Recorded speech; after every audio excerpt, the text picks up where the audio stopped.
Hello friends, welcome to my channel. आज हम irrigation की जो हमारी बाकी बचे स्टेजेस हैं उनके बारे में जानेंगे, जिसमें थर्ड स्टेज है पहल बनाम दोष की अवस्था, जिसे इरिगेशन ने थर्ड स्टेज कहा है। यहाँ पर बालक की अवस्था जो है वो 3 साल से 5 वर्ष की अवधि की होती है। इसे अर्ली चाइल्डहुड की अवस्था या प्री स्कूल एज भी कहा जाता है। यहाँ पर जैसे कि हमने देखा कि सेकंड स्टेज में बालक जो है वो ऑटोनॉमी यानी कि स्वायत्ता की अवस्था को प्राप्त कर चुका है। वो अपने सारे काम स्वतंत्रतापूर्वक स्वयं करना चाहता है।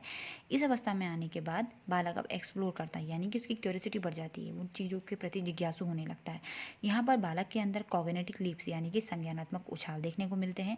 बच्चा जो है वो नई नई क्षमताएं उसके अंदर विकसित हो रही होती हैं। वो नए नए अन्वेषण या एक्सप्लोर करना चाहता है अपनी बातों को। तो बच्चे में यदि उसकी इन सभी बातों को प्रेरित किया जाता है, यानी कि उसको क्यूरियोसिटी के लिए प्रेरित किया जाता है, प्रश्न पूछने के लिए प्रेरित किया जाता है, तो बालक के अंदर पहल का भाव विकसित होता है।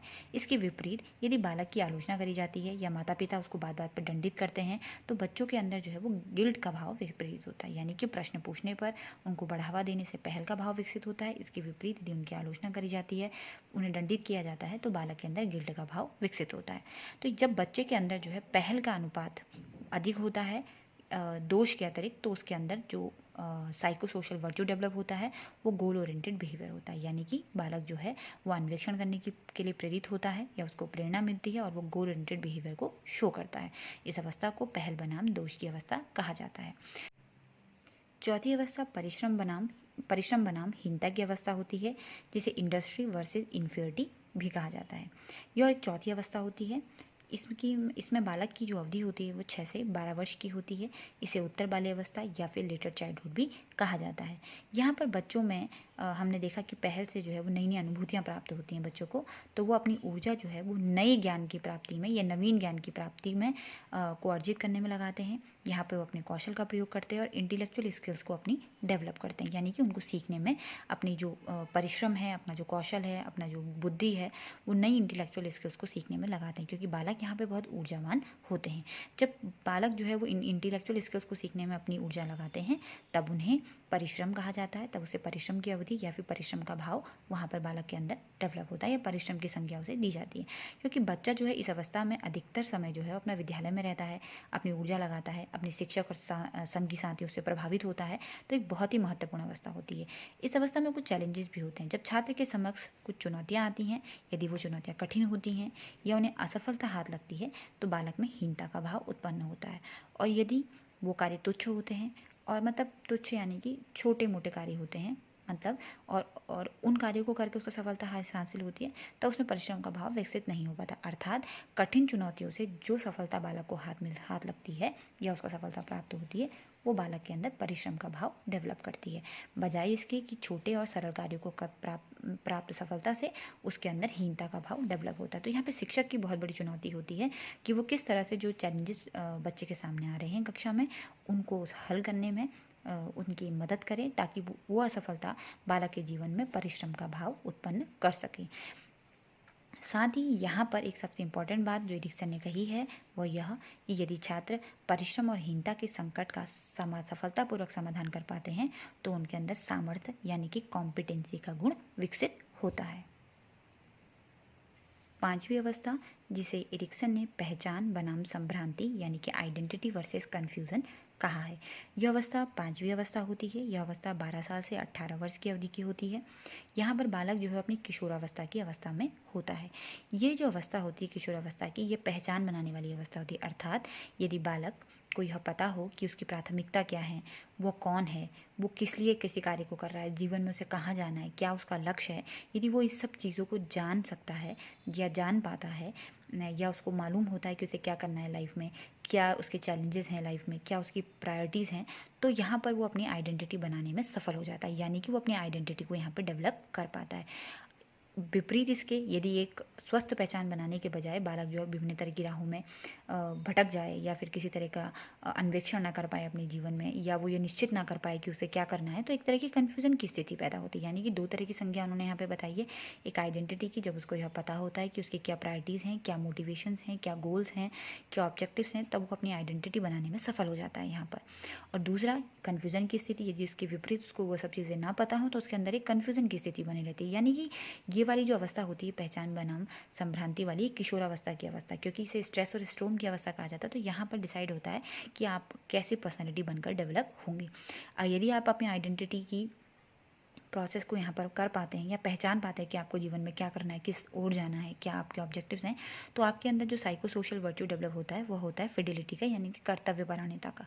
आपके अंदर जो भाव विकसित होता है वो कर्तव्य परायणता की संज्ञा उसे एरिक्सन ने दी है। यहाँ पर जो है समाज के नियमों और आदर्शों के अनुरूप व्यवहार करने के लिए आप प्रेरित रहते हैं हमेशा। इसके विपरीत यदि आप कन्फ्यूजन की स्थिति में रहते हैं तो आपकी पर्सनैलिटी फिर उसी हिसाब से डेवलप होती है, जिसको उन्होंने कन्फ्यूजन या फिर संभ्रांति की संज्ञा दी है। छठी अवस्था को एरिक्सन ने घनिष्ठता बनाम अलगाव कहा है, जिसे उन्होंने इंटीमेसी वर्सेस आइसोलेशन भी कहा जाता है। यह अवस्था 20 वर्ष से 30 वर्ष की अवस्था होती है, यानी कि ये आरंभिक वयस्क अवस्था यहाँ से शुरू हुई, यानी कि आपकी जो है आरंभिक वयस्क अवस्था यहाँ पर शुरू हो गई है। ये अर्ली चाइल्डहुड नहीं है, ये अर्ली एडल्टहुड होगा। यहाँ पर अर्ली एडल्टहुड उन्होंने इसे कहा है।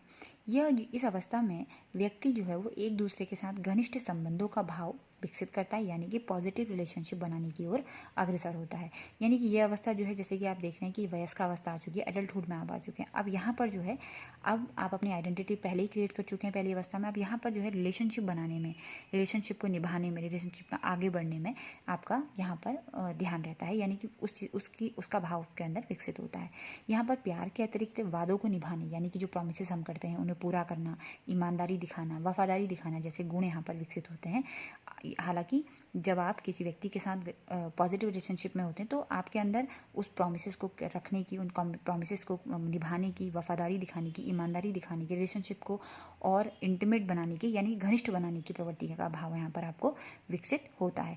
बजाय इसके यदि आपका नेगेटिव एटीट्यूड होता है, यानी कि आप सोशली आइसोलेटेड रहते हैं, अलग रहते हैं, आपके अंदर अकेलापन होता है आपके जीवन के भाव में, या फिर आप सामाजिक रूप से बिल्कुल अलग थलग रहते हैं, तो आपके अंदर जो आइसोलेशन का भाव विकसित होता है, यानी कि घनिष्ठता के विपरीत आप अलगाव की प्रवृत्ति में चले जाते हैं।